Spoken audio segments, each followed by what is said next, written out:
What's going on, guys? Welcome back to WWE Network and Chill, where I, Graham Jason Matthews, break down all the original content I watch on the WWE Network. Today we're talking the July 13th, 2020 edition of Raw Talk, as it aired after Raw last night on the WWE Network. So, last night's Raw was the go-home show for the the horror show at Extreme Rules, what a dumb fucking name, for the pay-per-view this Sunday. So they had all the hype for the show on Raw Talk tonight between McIntyre showing up, the Kabuki Warriors, they had Cedric and Ricochet talking about Cruz and MVP for Sunday. All in all, a very effective episode, I thought, in terms of building toward the pay-per-view on Sunday. Nothing must-see from this show. Wasn't, all that motivational or inspiring as, Titus O'Neil showed up last week to give some words of wisdom, which was cool. A couple of weeks ago, I think it was 2 weeks ago, they had on a tag team that was the Iconics. The Iconic Samoa Joe interaction was iconic. This week, we don't really have much of that. It was a shorter show than usual at around 20 minutes in length, but it was a quick and easy watch. So the first guest they have on is Drew McIntyre, and he said, you can tell that he's so sick of saying the horror show at Extreme Rules. He's so sick of saying that shit. It's so funny.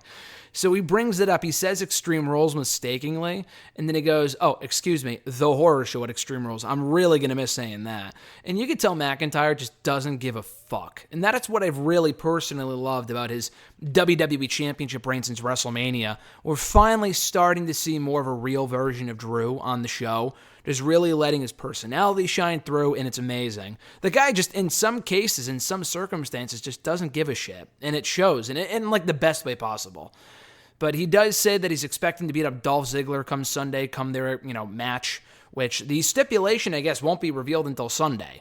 I thought we would find out last week or this week. Nothing. So I assume they're waiting until the show itself to reveal what the stipulation's going to be. Drew justified the decision to let Dolph pick the stipulation, because in any other circumstance, why the hell would you let your opponent pick the stipulation? But Drew, as he showed in this interview here, is very confident going into Sunday, and I would be too if I was facing Dolph Ziggler. Now, granted, I'm no WWE superstar, but given Dolph's track record in big-time matches such as this one, it's not too good. So I would be pretty confident too if I was Drew McIntyre, having already beaten Seth Rollins, Bobby Lashley, Big Show, and Brock Lesnar in the last number of months alone. But he justified allowing Dolph to pick the stipulation by saying that, Dolph was man enough to step up when no one else would, to challenge me for the championship. I'll allow him to pick the stipulation. If it gives him an extra advantage in his head, then more power to him. They did recall the Heath Slater moment, that match, quote-unquote, from last week's Raw, which was actually very well done. The match was completely nothing. It was like a 20-second affair. But the segment itself was cool. Slater's mic work was great. So they relived that here. And he said it was very real for Drew McIntyre, knowing what they went through. Heath Slater was there for him when he got released years ago. He was going through some tough shit. Jinder was there for him. I'm not a big Jinder guy at all, but it would be cool to see Drew hold the championship long enough so Jinder can come back and face him for it. Probably not on pay-per-view, but like on a quick Raw main event like Andrade and Angel Garza did a few times. I wouldn't be opposed to that. I think that'd be pretty cool. But anyways, he said that he was struggling to stay PG here on this episode. He wanted to say that he was pissed off, but he held back and he said frustrated instead. But he said he was having a tough time, staying PG on this show. Samoa Joe does bring up his temper issues, not his own, but Drew's, and how, Dolph can kind of get to him, and what if his frustration costs him the championship, which has happened before. The way they kind of painted this made me think, what if there's a chance? I mean, there's always a chance, but what if they do go with Dolph as the WWE champion? I mean, yeah, maybe just to build to a rematch at SummerSlam where Drew wins it back. Who gives a fuck? I didn't give a shit about that when they did it with, Seth and Brock last year. I give even less shits if they were to do it with Dolph and Drew. And I love Drew a lot. But Dolph being champion for a month does absolutely nothing for me at all. The same guy that lost to Otis twice on SmackDown, including at WrestleMania. No thank you. But he said that he's not worried about Dolph Ziggler, and until the next time I'm on the show, he says, Dolph's screwed. So again, he's very passionate and fired up going into the pay-per-view on Sunday. They then invite on Cedric Alexander and Ricochet, who are hurting coming off their loss on Raw. I mean, Alexander wasn't in action, but Ricochet was, losing to Bobby Lashley. And they talked about fighting on Apollo Crews' behalf, being good friends with Apollo, and they kind of talk about Apollo versus MVP for the United States Championship this Sunday at the show.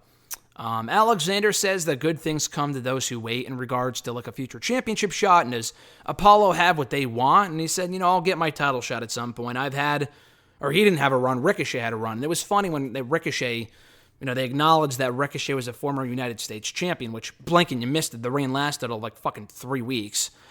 But it was funny when Joe brought that up, hinting at how it was Ricochet who actually beat Joe to win that championship about a year ago, which was funny. But yeah, Ricochet was adamant about Apollo Crews getting his time, getting his run, and then when the time is right, he'll step up and vie for the United States Championship himself. Ricochet did call MVP and Bobby Lashley insecure bullies. So the funny thing is that, they're talking shit about, Lashley and MVP, but every time they faced off in recent weeks, they've lost. Ricochet and Cedric lost to MVP and Bobby last week on the show.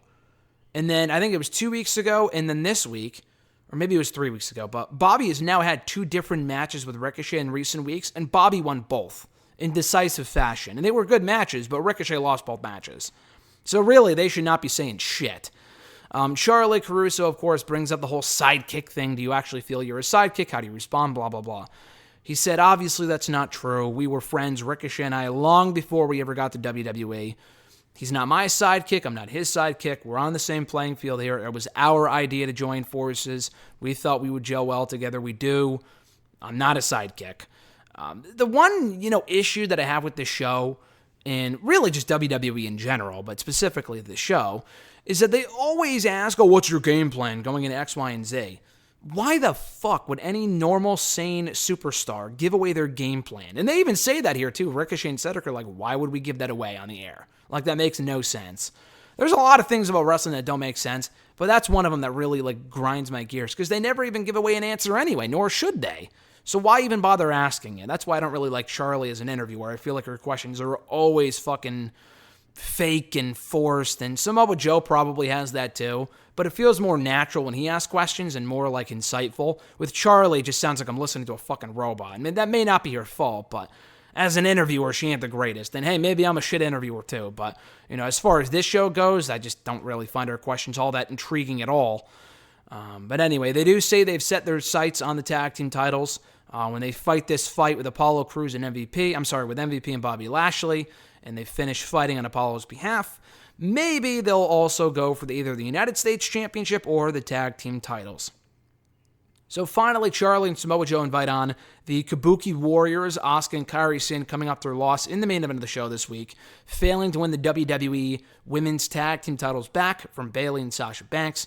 Still sore coming off the match, assuming it was filmed right afterward. Asuka, they keep this thing very short and sweet. They were on the show for all of 3 or 4 minutes. Asuka simply says that she vows to beat Sasha Banks at the pay-per-view on Sunday. And Charlie brings up, would you guys ever be interested in facing each other? And Kairi turns to Asuka, and she says, if you would allow me, I would love to face you, in so many words. And Asuka repeats that, and she goes, I would love to face you, Kairi.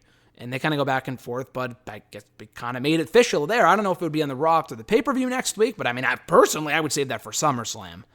If they're not doing Shayna and Asuka at SummerSlam, and hey, maybe they do Asuka and Kairi on Raw, Shayna comes out, beats the shit out of Kairi, and they have history from NXT, so that would make sense.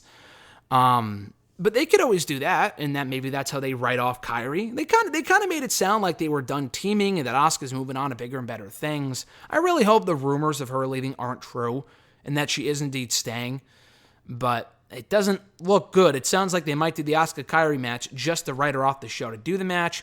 I mean, it's better than not doing the match, but it just makes me sad to realize that she might not be here anymore come a month or two. But yeah, I guess we might be getting that match if Kairi agreed to it, Asuka agreed to it. I assume we get it either next week on Raw, which is not out of the realm of possibility at all, or at SummerSlam itself, which in my opinion would be better. But then they have Kairi play the Kabuki Warriors theme song on the recorder to close out the episode, which was mildly entertaining. To close out a decent episode of Raw Talk, I thought, again, nothing must-see from this episode at all. There really isn't anything must-see about the show anyway, but usually they have really good promos or good speeches, like Ruby Riott last week and Titus O'Neil. or some really funny moments. Samoa Joe and Ricochet, the banter between them on this episode was good. The McIntyre stuff was well done. Cedric and Ricochet, their stuff was good. The Kabuki Warrior stuff kept it short, sweet, straight to the point. Can't complain about the episode. It was exactly what it needed to be going into the pay-per-view on Sunday. So check out the July 13th, 2020 edition of Raw Talk right now on the WWE Network. Check out all my other Raw Talk reviews right here on the channel in the description box down below. Like the video, drop a comment, share the video, and subscribe to the channel for more content. And we should be back tomorrow with an all-new episode of #AskGSM. I know there was a new episode or the premiere or whatever of that R-Truth game show thing, which sounds fun. I think Alexa Bliss was on it.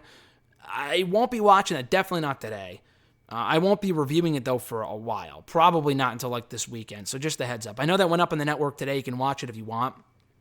But we got #, tomorrow, Wrestle Rant Radio excerpts on Thursday. We're going to try to do a live stream on Friday, running down Money in the Bank 2011. So, keep an eye out for that on Friday. And then Saturday, SmackDown review. Sunday, probably the R-Truth game show review. And I know there's other stuff going up in the network soon. I forgot what it was. I know there's an Undertaker, there's a new Day Of, which is cool to see that back, on Backlash going up, I think on Friday. I won't review that until next week. And then what was I going to say? The Undertaker, Tales from the Dead Man or whatever. I think that's going up the day of the pay-per-view on Sunday. That's a bonus episode of The Last Ride. So I'll be reviewing that and watching that at some point, not soon after it goes up, but within a couple days. And then review it for probably the subsequent Sunday or something along those lines. But anyway, guys, have a great rest of your week. I'm Graham GSM Matthews, and I'll catch your ass down the road.